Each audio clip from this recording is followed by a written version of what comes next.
بسم اللہ الرحمن الرحیم۔ السلام علیکم ورحمۃ اللہ وبرکاتہ۔ معزز ناظرین، والدین کے لیے ضروری ہے کہ اپنے لڑکوں کو غیر محرم عورتوں پر نظر ڈالنے سے روکیں اور لڑکیوں کو نامحرم مردوں سے پردہ کرنے کا حکم دیں، کیونکہ فطری طور پر عورتوں میں مردوں کے لیے اور مردوں میں عورتوں کے لیے رغبت رکھی گئی ہے۔ جب وہ بے پردہ عورت کو دیکھتا ہے تو رغبت کو پورا کرنے کے لیے اس کی طرف لپکتا ہے۔ اسلام مرد عورت کے ناجائز تعلقات کے بارے میں بہت حساس ہے۔ اگر کسی غیر شادی شدہ لڑکی نے زنا کیا تو اسے 100 کوڑے مارے جائیں گے، اور اگر شادی شدہ نے زنا کیا تو اسے سنسار کرنے کا حکم ہے۔ اسلام نے اسی لیے ابتدا ہی سے منع کر دیا۔ اللہ تعالیٰ نے نبی کریم صلی اللہ علیہ وآلہ وسلم کے ذریعے عورتوں کے لیے حکم دیا، جس کا مفہوم یوں ہے کہ آپ مسلمان عورتوں سے کہہ دیں کہ وہ اپنی نگاہیں نیچی رکھیں اور اپنی عصمتوں کی حفاظت کریں اور اپنا بناؤ سنگھار نہ دکھائیں، مگر وہ جو خود بخود ظاہر ہو جائے،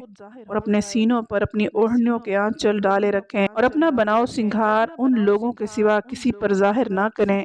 شوہر، باپ، شوہر کے باپ، اپنے بیٹے، بھائیوں کے بیٹے، بہنوں کے بیٹے، اپنے میل جول کی عورتیں، اپنی لونڈی، غلام، وہ ماتحت مرد جو شہوت نہیں رکھتے، اور وہ بچے جو بھی عورتوں کی پوشیدہ باتوں سے واقف نہیں، وہ اپنے پاؤں زمین پر مارتی ہوئی نہ چلا کریں تاکہ ان کی زینت کا لوگوں کو پتہ نہ چلے اور جو انہوں نے چھپا رکھی ہے۔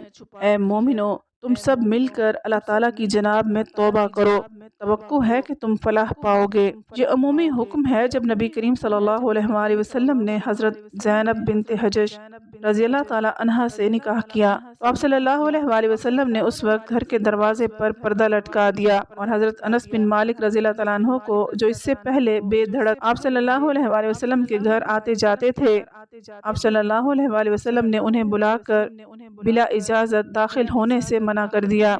اس موقع پر قرآن پاک کی یہ آیت نازل ہوئی تھی، جس کا ترجمہ یہ ہے: جب ان امہات المومنین سے کوئی چیز مانگو تو پردے کی اوڑ سے مانگو۔ اسلام میں قدرت نے حکمت رکھی ہے۔ اسلام گناہ کے راستے سے روکتا ہے۔ نظر پہلی چیز ہے، اسی لیے اللہ تعالیٰ نے فرمایا، آپ مسلمان مردوں سے کہہ دیں کہ وہ اپنی نگاہیں نیچی رکھیں اور اپنی شرمگاہوں کی حفاظت کریں، یہ ان کے لیے زیادہ پاکیزگی ہے۔ اسی طرح یہی حکم عورتوں کو بھی دیا گیا ہے کہ مسلمان عورتوں سے کہہ دیں کہ وہ اپنی نگاہیں نیچی رکھیں اور اپنی عصمتوں کی حفاظت کریں۔ اسلام نے گھور کر دیکھنے سے سختی سے منع کیا ہے۔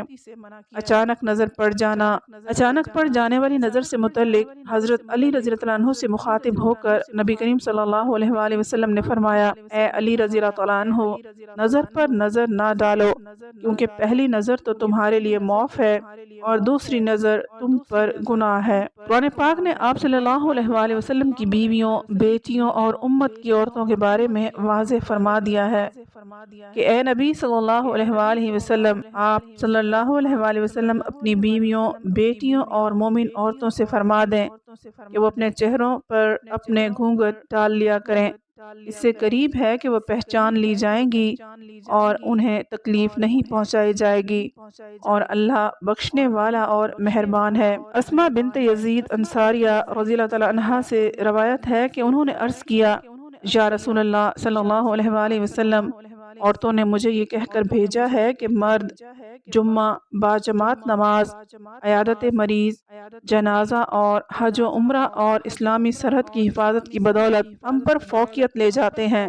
تو آپ صلی اللہ علیہ وآلہ وسلم نے فرمایا، تو واپس جاؤ اور عورتوں کو خبر کر دے کہ تمہارا اپنے شوہر کے لیے بناؤ سنگھار کرنا یا شوہر کے حقوق ادا کرنا اور شوہر کی رضامندی کا لحاظ رکھنا اور شوہر کے موافق مرضی کا اتباع کرنا، یہ سب ان اعمال کے برابر ہے۔ نبی کریم صلی اللہ علیہ وآلہ وسلم نے فرمایا، ایسی عورت پر اللہ کی رحمت نازل ہو جو رات کو اٹھ کر تہجد پڑھے اور اپنے شوہر کو بھی جگائے کہ وہ بھی نماز پڑھے۔ رسول اللہ صلی اللہ علیہ وآلہ وسلم نے فرمایا، سب عورتوں سے اچھی وہ عورت ہے جب شوہر اس کی طرف نگاہ کرے تو وہ اس کو خوش کر دے، اور جب وہ اس کو کوئی حکم دے تو وہ اس کی اطاعت کرے، اور اپنے جان و مال میں اس کو ناخوش کر کے اس کی مخالفت نہ کرے۔ نبی کریم صلی اللہ علیہ وآلہ وسلم نے فرمایا، سب سے اچھی وہ عورت ہے جو اپنی عزت و آبرو کے بارے میں پارسا ہو۔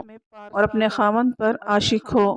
نبی کریم صلی اللہ علیہ وآلہ وسلم نے فرمایا، اللہ تعالیٰ اس عورت کو پسند کرتا ہے جو اپنے شوہر کے ساتھ محبت کرے اور غیر مرد سے اپنی حفاظت کرے۔ رسول اللہ صلی اللہ علیہ وآلہ وسلم نے فرمایا، دوزخی عورتیں جن کو میں نے دیکھا نہیں ہے وہ میرے زمانے کے بعد پیدا ہوں گی، کہ کپڑے پہنے ہوں گے اور ننگی ہوں گی، یعنی نام کو بدن پر کپڑا ہوگا، کپڑا اس قدر باریک ہوگا کہ تمام بدن نظر آئے گا، اور اترا کر بدن کو مٹکا کر چلیں گی، اور بالوں کے اندر کپڑا دے کر بالوں کو لپیٹ کر اس طرح باندھیں گی کہ جس میں بال بہت زیادہ معلوم ہوں، جیسے اونٹ کا کوہان ہوتا ہے۔ ایسی عورتیں جنت میں نہ جائیں گی بلکہ ان کی خوشبو بھی اس کو نصیب نہ ہوگی۔ نبی کریم صلی اللہ علیہ وآلہ وسلم نے فرمایا، جو عورت زیور دکھلاوے کے لیے پہنے گی، قیامت والے دن اس کو عذاب دیا جائے گا۔ اب جہاں تک بات ہے خوشبو کی، تو حضرت ابو موسیٰ اشعری رضی اللہ تعالیٰ عنہ سے مروی ہے کہ رسول اللہ صلی اللہ علیہ وآلہ وسلم نے فرمایا، کوئی بھی عورت خوشبو لگا کر لوگوں کے پاس سے اس لیے گزرتی ہے کہ لوگوں کو اس کی خوشبو پہنچے تو وہ زانیہ ہے۔ اس حدیث کے مطابق خواتین کے لیے گھر سے باہر خوشبو کا استعمال منع ہے، لیکن اگر گھر میں رہتے ہوئے خاتون نے خوشبو لگائی اور پھر گھر میں غیر محرم آ گئے اور انہیں بھی خوشبو پہنچ گئی تو اس میں خاتون پر کوئی حرج نہیں ہے۔ تاہم اس کا مطلب یہ بھی نہیں ہے کہ گھر میں غیر محرم مردوں کے ساتھ گھل مل کر بیٹھیں، بلکہ ان سے الگ تھلگ رہے۔ اگر ایسی صورتحال بن جائے کہ عورت کو بھی ایسی جگہ ٹھہرنا پڑے جہاں پر غیر محرم مرد موجود ہوں، تو پھر اس جگہ جانے سے پہلے خوشبو کے اثرات کو زائل کرنے کی پوری کوشش کرے۔ ہمیں خود کو اور اپنی بہنوں بیٹیوں کو اس سے بچانا ہوگا۔ قرآن پاک کی آیت کا مفہوم ہے، اے ایمان والو، اپنے آپ کو اور اپنے اہل و عیال کو جہنم کی آگ سے بچا لو۔ اللہ تعالی ہم سب مسلمانوں کو نیک اعمال کرنے کی توفیق عطا فرمائے، آمین۔ امید ہے آپ کو آج کی ویڈیو پسند آئی ہوگی۔ مزید ویڈیوز کے لیے چینل کو سبسکرائب کر لیجئے، ویڈیو کو لائک اور شیئر ضرور کر دیں۔ اگلی ویڈیو تک اجازت دیں، اللہ حافظ۔